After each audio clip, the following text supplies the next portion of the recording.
Hola, Aka Nervin.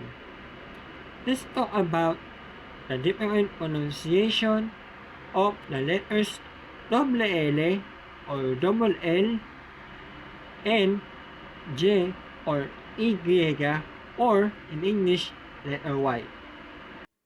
Numero 1.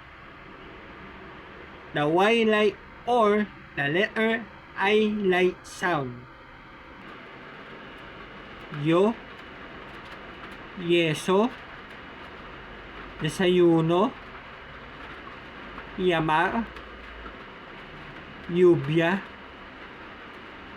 pollo. Número 2. The J-like sound.